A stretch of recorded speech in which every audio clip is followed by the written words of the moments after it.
నమస్కారం. Welcome to Telugu stories book. Raghav చెప్పింది నిజమా?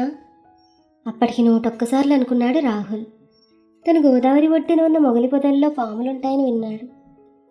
దూరంగా మర్రి చెట్టు మీద దెయ్యాలుంటాయని కథలు కథలుగా చెప్పుకోవడం తెలుసు. మరి రాఘవ ఎందుకలా చెప్పినట్టు? రాఘవ మాటలు గుర్తురాగానే అతనికి స్వాతి గుర్తొచ్చింది. స్వాతి నిజంగా అప్సరసే.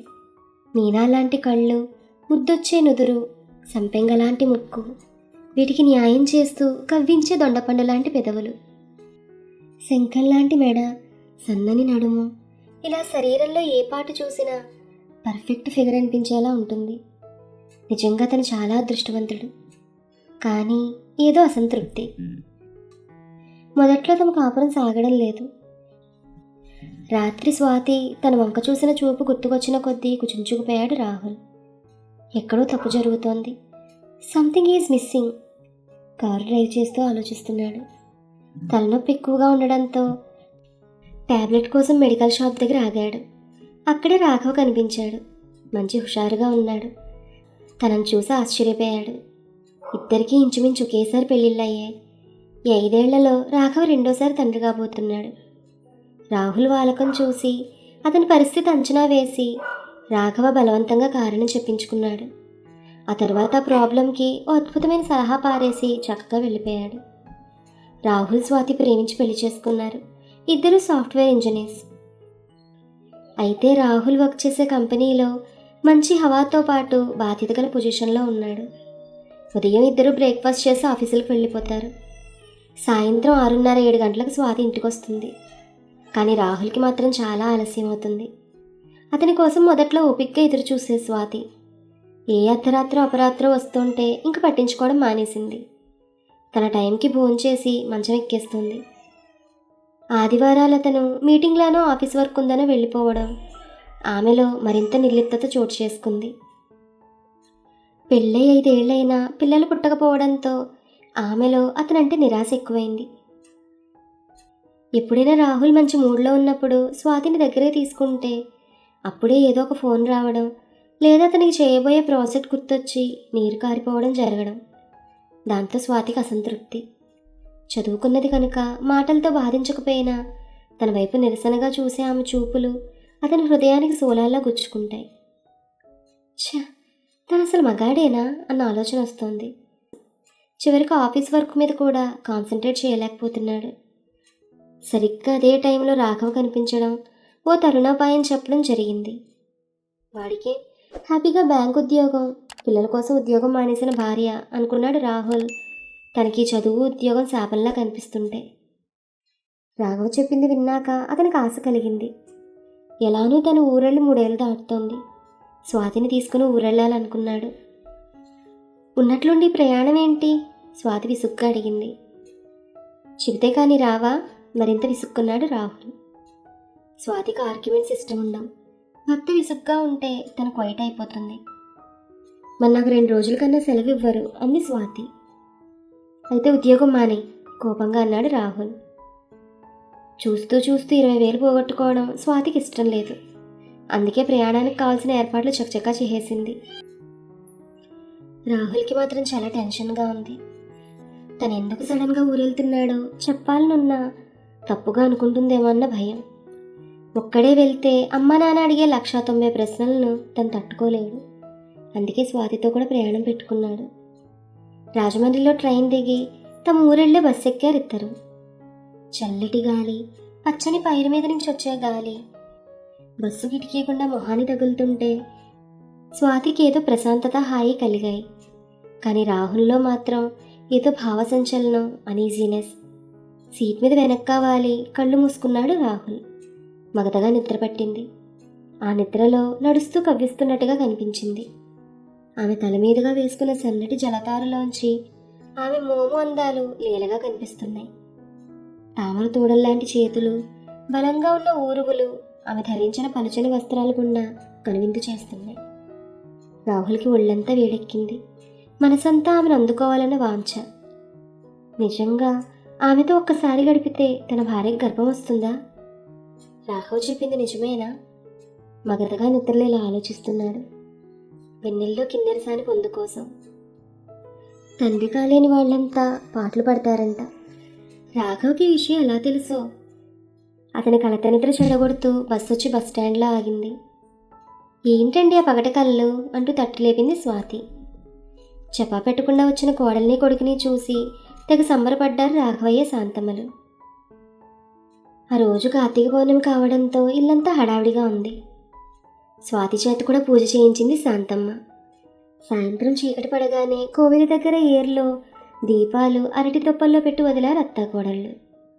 రాత్రి గుళ్ళో ప్రోగ్రాం గురించి రాహుల్కి రాఘవయ్యకి కూడా చెప్పింది శాంతమ్మ.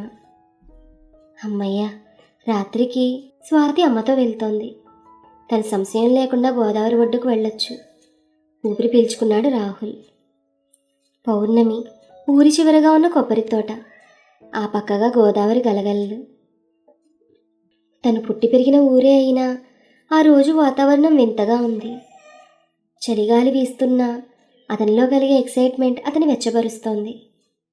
రాఘవ చెప్పిన మాటలు గుర్తొచ్చి, నిజంగా అన్నాడా, తను ఆట పట్టిస్తున్నాడా అనుకున్నాడు. ఏడాదికి ఒక్కసారి వచ్చే కార్తీక పౌర్ణమి నాడు వెన్నెల్లో తేలి ఆడుతూ ఆమె ఆ ప్రాంతంలోకి వస్తుందంట. ఆమెతో సంగమిస్తే గొడ్రాలు కూడా బిడ్డతల్లి అవుతుందని ఆ ఊరి నమ్మకం. ఆ విషయం మొదటిసారిగా రాఘవ్ నోటి వెంటే విన్నాడు రాహుల్. ఇలాంటివంటే నమ్మకం లేకపోయినా తనకి స్వాతికి మధ్య అగాధం పెరిగిపోతుంటే తట్టుకోలేకపోతున్నాడు. తను ఆ మధ్య మ్యాగజైన్లో చదివాడు. పని ఒత్తిడి వల్ల భార్యాభర్తలు ఉద్యోగస్తులైతే ఇద్దరికీ అఫీషియల్ ప్రెషర్స్ ఉంది. సెక్స్ సామర్థ్యం తగ్గిపోయి పిల్లలు పుట్టే అవకాశం తగ్గుతుందని ఓ సర్వేలో తేలిందంట. మరి తనకి ఇంతా తెలిసి స్వాతికి ఎందుకు దగ్గర కాలేకపోతున్నాడు? అతని ఆలోచనలు భగ్నం చేస్తూ దూరంగా మువ్వల సవ్వడి వినిపించింది. అతని గుండె జల్లుమంది. టైం చూసుకున్నాడు. 11:10 అయింది. ఇప్పుడు దగ్గరగా గాజుల కలకళ్ళు, సన్నని నవ్వు వినిపించాయి. రాహుల్కి వయ్యారంగా వస్తున్న వ్యక్తి తన వైపే రావడం తెలుస్తోంది. వెన్నెల కాంతిలో ధరించిన వస్త్రాల మీద ఉన్న తలుకులు మెరుస్తున్నాయి. అతనికి ఆమె దగ్గరగా వచ్చింది. రాహుల్కి ఏదో తడబాటు. స్వాతిని తప్ప అతను మరెవ్వరినీ వేరే దృష్టితో చూడలేదు ఇంతవరకు. అందుకే ఒక్కడుగు వెనక్కి వేశాడు. ఆమె అతనికి చేరువుగా వచ్చి చనువుగా భుజం మీద చేయి వేసింది. ఆమె శరీరం నుంచి వచ్చే పరిమళం, వెచ్చని ఆమె శ్వాస రాహుల్ని ఉక్కిరిబిక్కిరి చేస్తోంది. అతని చేతులు వణుకుతున్నాయి. ఆమె అతన్ని దగ్గరకు లాక్కుంది. రాహుల్ ఆ క్షణంలో వివసుడయ్యాడు. ఏదో చెప్పాలని నోరు తెరిచాడు. కానీ ఆమె అతనికి అవకాశం ఇవ్వకుండా పక్కగా కొబ్బరి తోటలోకి లాక్కెళ్ళింది. అప్పుడప్పుడు కొబ్బరి ఆకుల మధ్య నుంచి తొంగి చూసే వెన్నెల కిరణాలు తప్ప అంతా చీకటిగా నిశ్శబ్దంగా ఉంది.